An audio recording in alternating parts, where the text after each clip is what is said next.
Jigarda seroz boshlangandan keyin qaysi holatda operatsiya qildirgan ma'qul? Sir जिगर सिरोसिस हो जाने के बाद किस कंडीशन में ट्रांसप्लांट करना चाहिए? Bemorga yangi jigar qo'ygandan keyin gepatit qondagi virus bor-ku, shu yangi jigarga qayta hujum qiladimi? Yana sirozga aylanishi mumkinmi? Aroq yoki vino ichsa, aroqmi? Agar ko'p iste'mol qilsa aroqni yoki spirtni jigar siroziga olib kelishi mumkinmi?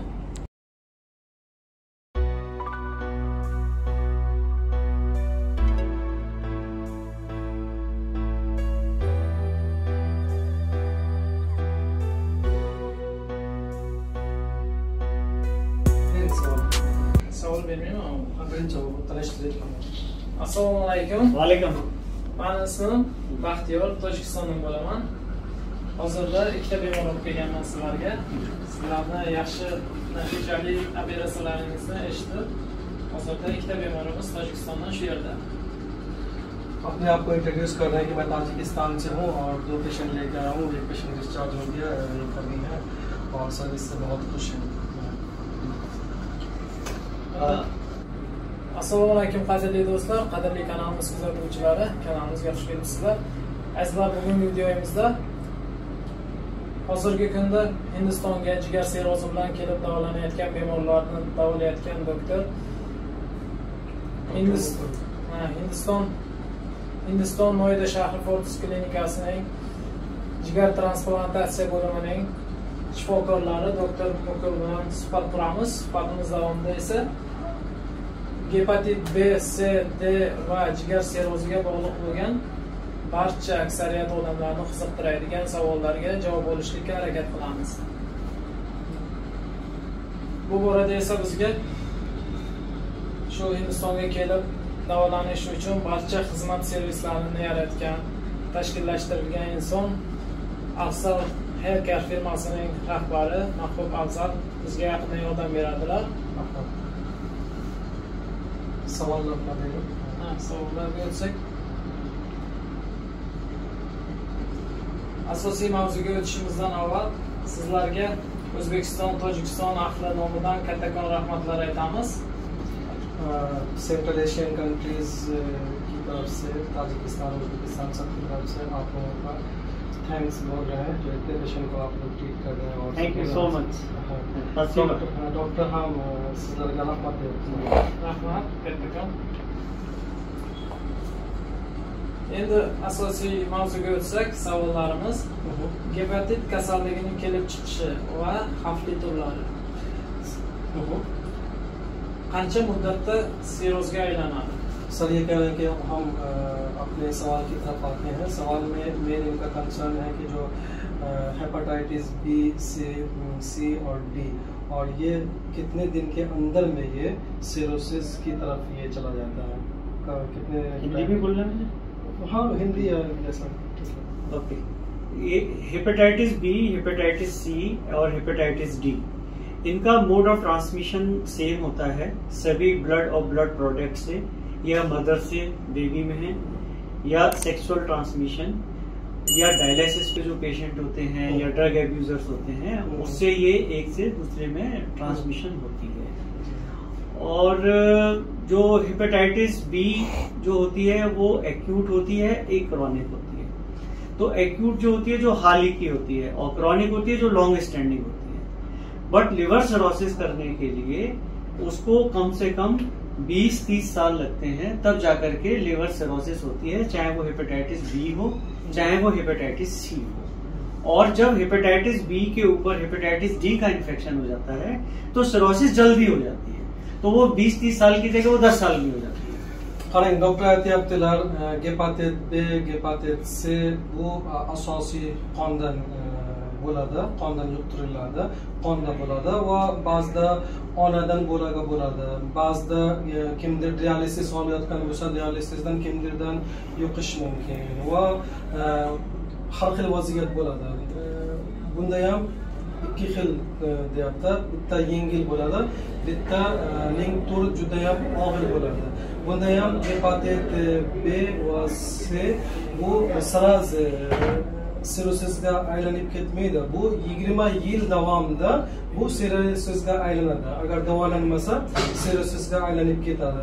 Lekin agar gepatit D bo'lsa, gepatit D xavfli, bu juda ham xavfli tur. Gepatit D bo'lsa bu 10 yil ichida sirrosizga aylanib ketadi. और जो D होती है वो direct infection नहीं करती, D उन्हीं को इन्फेक्शन करती है जिनको पहले से हेपेटाइटिस बी हो।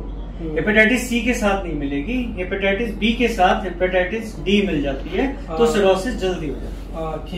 kimdirda oldindan gepatit bo'lsa, unga gepatit D bo'ladi. Va gepatit D B bilan bu go'yo bog'liq bo'ladi. Kimdirda oldindan B bo'lsa ham B bo'lib qolsa, siraz buni jigarni yomon tarafga o'sha baribir siraz yomon sirrosiz boshlanadi 10 yil ichida. Jigarda sirroz boshlangandan keyin qaysi holatda operatsiya qildirgan ma'qul? Sir जिगर सिरोसिस हो जाने के बाद किस कंडीशन में ट्रांसप्लांट करना चाहिए?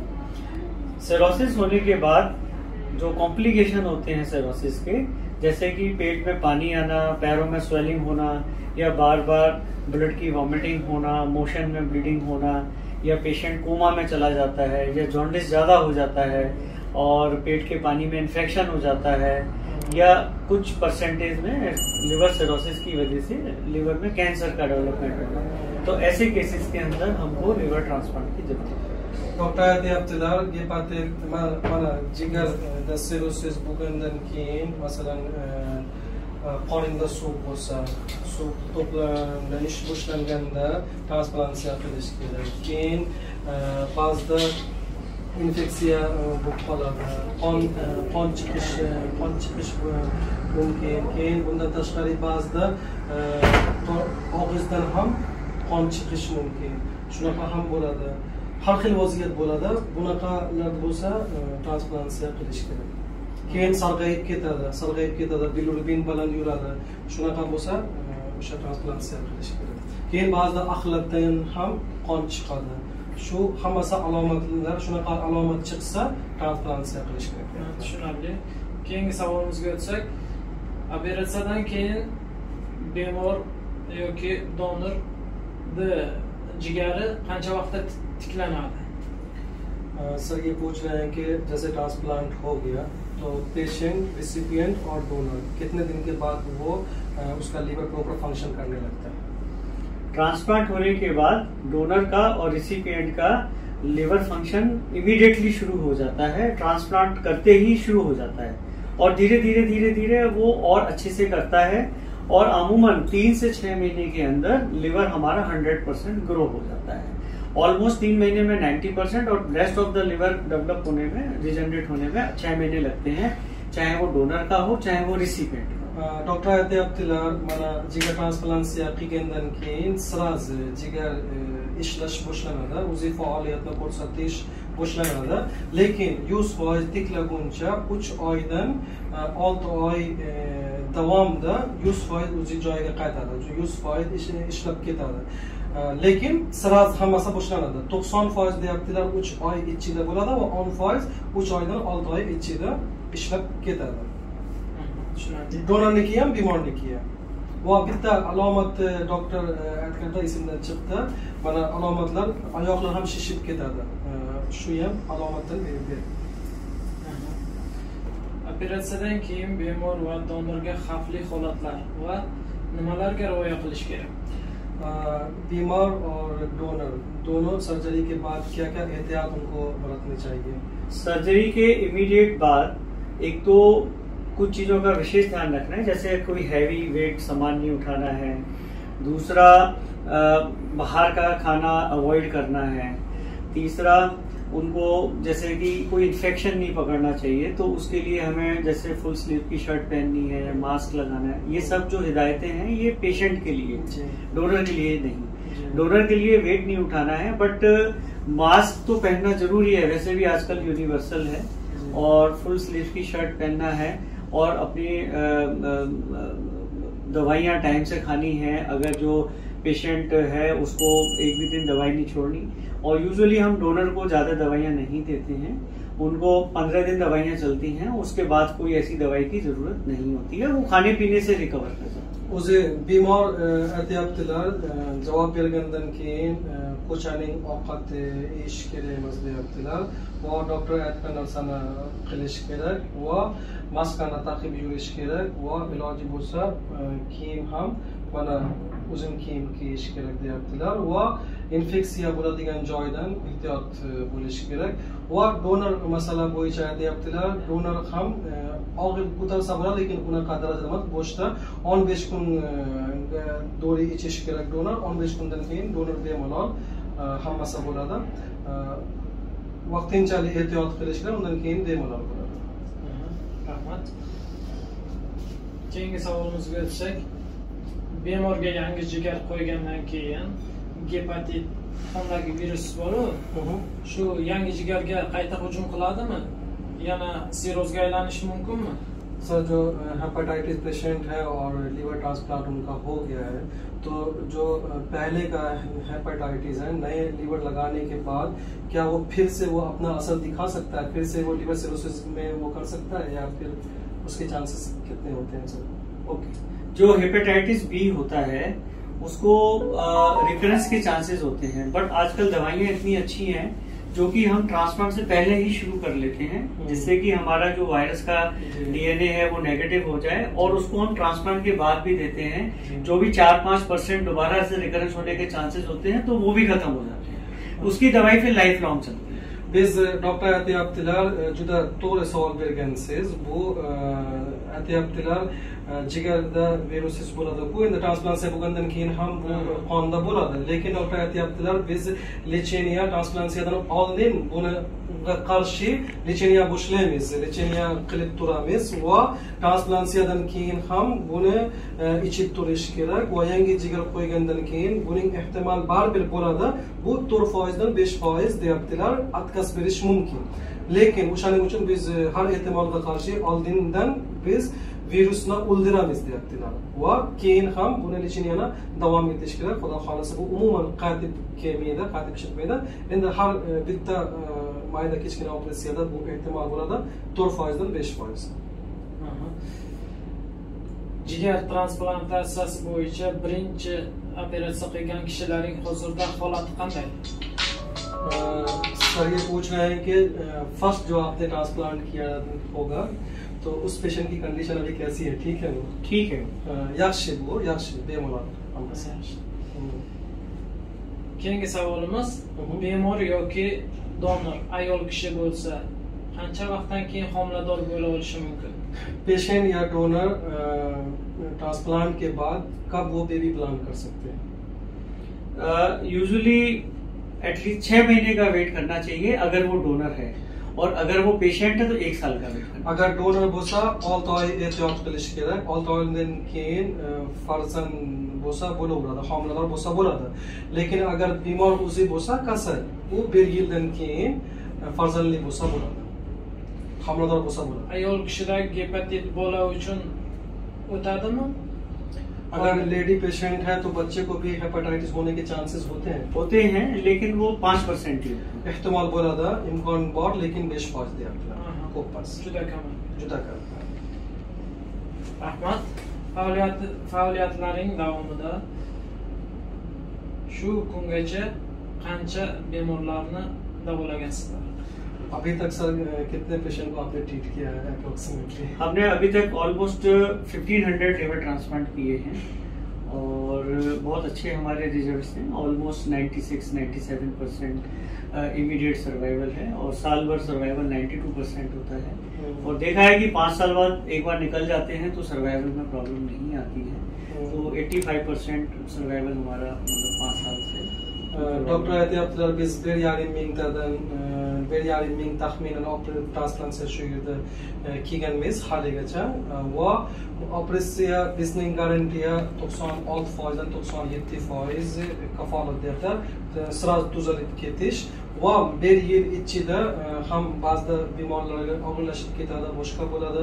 Shunga agar e'tibor bersak, bunda ham ozgina xavf hisobga olgan taqdirda endi 95% va 5 yildan keyin endi baribir 95% bemor yaxshi bemalol yuradi, bemalol hamma narsa qiladi.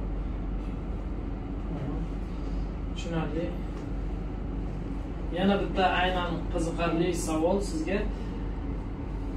O'rta Osiyoda mana shu gepatit kasalligi avjiga chiqib boryapti. Nimadan deb o'ylaysiz? Sir कह रहे हैं कि क्यों central Asian countries में सबसे ज्यादा इस तरह के केसेस हैं, हेपेटाइटिस और लिवर सिरोसिस के केसेस, क्या आपको लगता है? CIS कंट्रीज में केसेस ज्यादा हैं, definitely south east Asia region में ज्यादा है. हमारे पास मोर देन 400 मिलियन कैरियर्स हैं हेपेटाइटिस बी के, और उसमें से मैक्सिमम जो है साउथ ईस्ट एशिया रीजन में है. और जो CIS जोन है, मंगोलिया है, ताजिकिस्तान, उज्बेकिस्तान और किर्गिस्तान, यहाँ पे पेशेंट ज्यादा हैं.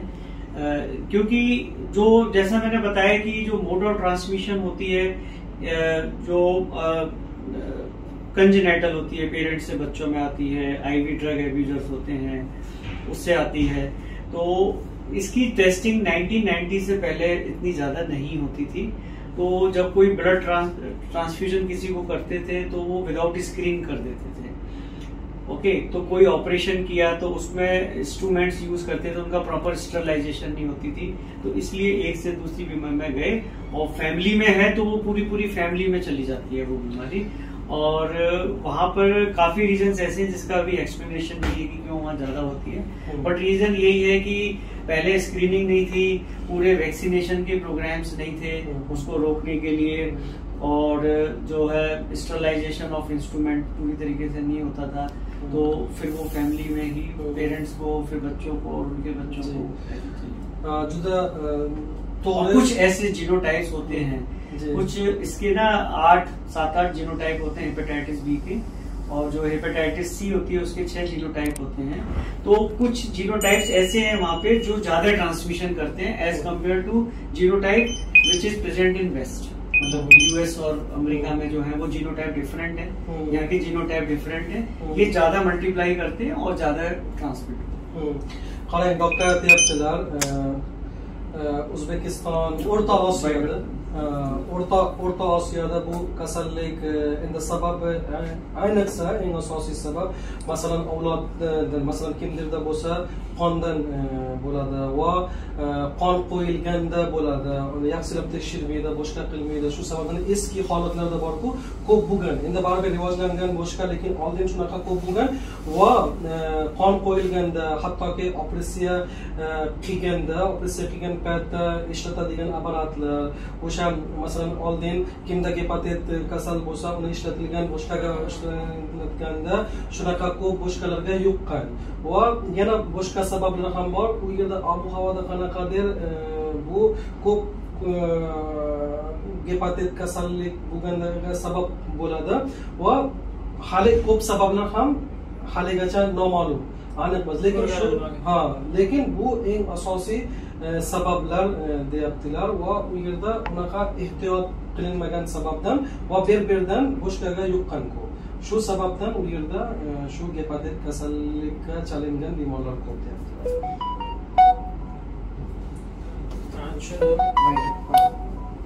Yana keyingi savolimizga o'tsak agar, spirtnoy ichimlik ichadigan kishilarga qanday maslahat berasiz? Serozga aylanadimi spirtnoy? Nima ichimlik, spirti bor ichimlik ichadi-yu.